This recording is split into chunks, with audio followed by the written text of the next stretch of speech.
صل على سيدنا محمد وعلى آل سيدنا محمد. Bismillahirrahmanirrahim. Alhamdulillah Rabbil Alamin. Wabihi nasta'in ala umuri dunia wad din. Wassalatu wassalamu ala ashrafil anbiya wal mursalin. Sayyidina wa maulana Muhammad wa ala alihi wa sahbihi ajma'in. Rabbi syrah li sadri wa yassir li amri wahlul 'uqdatam min lisani yafqahu qawli. Assalamualaikum warahmatullahi wabarakatuh. Auda muslimin muslimat yang dirahmati Allah Subhanahu wa taala.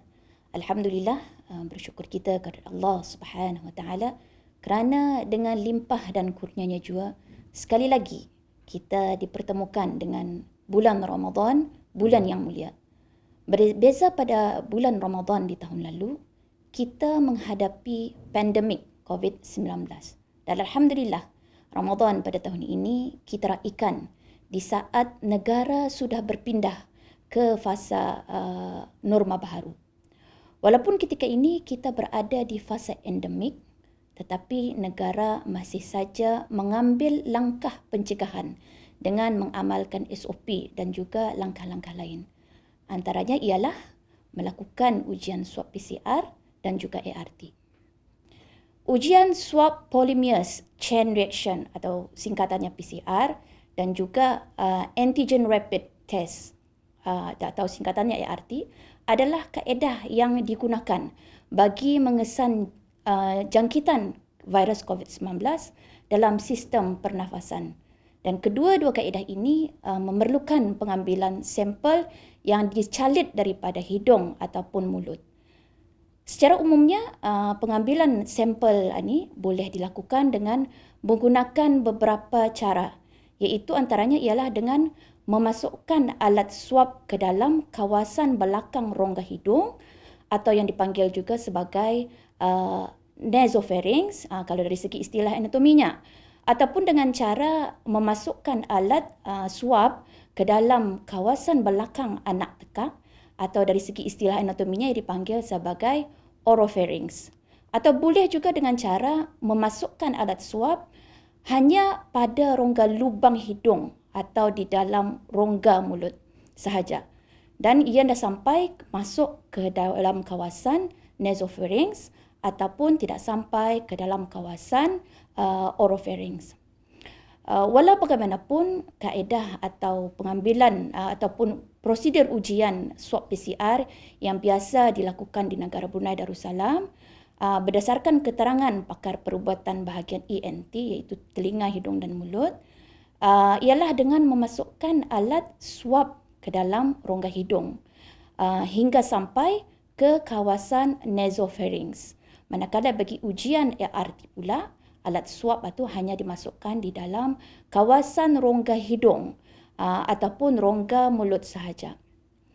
Jadi memandangkan kedua-dua kaedah ujian swab ini, ia melibatkan rongga hidung dan juga rongga mulut. Jadi persoalan yang sering timbul ialah apakah hukum puasa bagi orang yang melakukan ujian swab PCR dan ART ini? Adakah ia batal ataupun tidak? Baik, menurut para ulama dan kita juga sudah maklum dan mengetahui perkara ini bahawa salah satu perkara yang membatalkan puasa ialah memasukkan apa jua benda ataupun ain, sama ada ia banyakkah ataupun sedikit, bermula dari zahir rongga ke dalam batin rongga melalui lubang yang terbuka. Maksudnya lubang terbuka itu seperti lubang hidung ataupun lubang mulut, dan benda tersebut ia dimasukkan dengan sengaja, sama ada ia dilakukannya sendiri ataupun dilakukan oleh orang lain dengan keizinannya. Dan ketika ia dimasukkan benda tersebut, ia sedar dan tahu yang masa itu ia sedang berpuasa. Jadi dalam perkara melakukan ujian swab PCR dan ART ini, perkara penting yang perlu kita ketahui adalah batas atau had zahir rongga hidung dan mulut itu. Di mana had yang dianggap sebagai zahir rongga dan di mana had yang dianggap sebagai batin rongga. Baik, had atau batas ataupun sukat-sukat bagi zahir rongga hidung ialah bermula dari lubang hidung hinggalah muntahal khayshum, iaitu penghujung khayshum. Jadi apa yang dimaksudkan dengan penghujung khayshum itu? Menurut para ulama, penghujung khayshum itu ialah aqsal anf, iaitu penghujung rongga hidung. Oleh itu, kalau sekiranya sesuatu itu kita dimasukkan ke dalam rongga hidung, kalau ia tidak melimpasi atau tidak melebihi penghujung khayshum, maksudnya tidak melampaui ataupun tidak melimpasi hujung rongga hidung, maka puasanya tidak akan batal. Tapi kalau sesuatu itu dimasukkan melimpasi hujung khayshum, maka puasanya adalah batal. Ini kerana rongga selepas hujung khayshum itu adalah batin hidung. Ada muslimin muslimat yang dirahmati Allah SWT, manakala batas atau had bagi zahir rongga mulut ialah bermula dari bibir mulut sehinggalah tempat keluar makhraj huruf ha. Jadi puasanya tidak batal kalau sesuatu itu masuk masih ada lagi dalam kawasan atau lingkungan zahir rongga mulut. Jadi untuk memahami di mana letaknya zahir rongga mulut itu, kalau kita ni buka mulut ada kita ni nampak sana anak tekak dan rongga di belakang anak tekak itu itulah masih lagi dianggap sebagai zahir rongga mulut. Tapi kalau ia masuk melimpasi ataupun melebihi tempat keluar makhraj huruf ha, iaitu selepas zahir rongga, maka ia sudah dianggap sebagai batin mulut. Dan kalau sesuatu dimasukkan ke dalamnya, maka puasanya akan batal. Jadi secara ringkasnya, had zahir rongga hidung itu ialah sehingga penghujung khayshum atau penghujung rongga hidung. Manakala had zahir rongga mulut pula ialah sehingga tempat keluar makhraj huruf ha. Jadi muslimin muslimat yang dirahmati Allah Subhanahu wa taala, kita berbalik kepada persoalan melakukan ujian swab PCR dan ART. Jadi sebelum kita mengetahui adakah ia membatalkan puasa ataupun tidak, kita perhatikan dahulu di mana alat swab itu dimasukkan. Adakah ia masih dalam kawasan atau lingkungan had zahir rongga hidung atau mulut, atau ia telah pun sampai ke dalam batin rongga hidung ataupun mulut.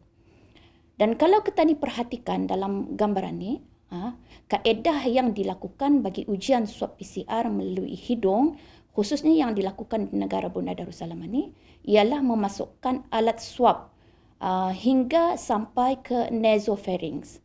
Kalau kita ni perhatikan di sana, berdasarkan keterangan pakar perubatan ENT, kedudukan nasopharynx satu adalah di belakang rongga hidung. Ini bermakna kedudukan nasopharynx satu terletak pada batin hidung, iaitu melimpasi khayshum. Manakala bagi ujian swab PCR melalui mulut dengan memasukkan alat swab hingga sampai ke oropharynx, kedudukan oropharynx kita lihat di sana ialah sehingga di belakang anak tekak. Ini bermakna kedudukan oropharynx satu masih dalam lingkungan atau kawasan had zahir mulut, yang mana penghujung zahir mulut ialah pada tempat keluar makhraj huruf ha. Jadi oleh yang demikian, melihat kepada kedudukan kawasan tempat di mana alat swab itu dimasukkan, maka hukum puasa bagi orang yang melakukan ujian swab PCR dengan memasukkan alat swab itu ke dalam hidung hingga sampai ke nasopharynx adalah jelas ia membatalkan puasa kerana alat swab itu dimasukkan melebihi atau melampaui had zahir rongga hidung. Manakala ujian swab PCR pula yang dilakukan dengan memasukkan alat swab ke dalam mulut hingga sampai ke belakang anak tekak ataupun oropharynx, ini ia tidak membatalkan puasa kerana kedudukan oropharynx tadi masih dalam kawasan had zahir mulut sekalipun ia bersambung dengan kawasan nasopharynx. Adapun melakukan ujian swab ART sama ada melalui hidung ataupun melalui mulut, ia juga indah membatalkan puasa kerana alat itu hanya dimasukkan ke dalam kawasan had zahir hidung dan mulut. Melainkan kecuali kalau ujian swab itu memerlukan kepada pengambilan sampel di dalam kawasan nasopharynx, iaitu melebihi penghujung had zahir hidung. Kalau dalam hal ini, jika ART itu memerlukan pada memasukkan alat swab itu ke dalam nasopharynx, maka ia boleh membatalkan puasa. Jadi secara kesimpulannya di sini ialah melakukan ujian swab PCR dengan memasukkan alat swab ke dalam hidung hingga sampai ke nasopharynx adalah membatalkan puasa. Manakala melakukan ujian swab ART sama ada melalui hidung ataupun melalui mulut adalah tidak membatalkan puasa, kecuali melainkan jika alat tersebut dimasukkan ke dalam kawasan nasopharynx. Oleh demikian, bagi menghindari batal puasa, maka ujian swab PCR melalui hidung dan juga ujian swab ART yang memerlukan jalitan pada kawasan nasopharynx satu hendaklah dihindari dilakukan di siang hari puasa. Jadi awda muslimin muslimat yang dirahmati Allah Subhanahu wa taala, alhamdulillah begitulah penjelasan mengenai hukum puasa apabila melakukan ujian swab PCR ataupun ART di siang hari ketika berpuasa. Mudah-mudahan dengan apa yang telah disampaikan tadi dapat memberi manfaat kepada kita semua, khususnya lebih-lebih lagi ketika kita menjalani ibadat puasa. Dari itu saya sudahi dengan aqulu qawli hadza wa astaghfirullah li wa lakum wa billahi taufiq wal hidayah. Wassalamualaikum warahmatullahi wabarakatuh. اللهم صل على سيدنا محمد وعلى آل سيدنا محمد كما صليت على سيدنا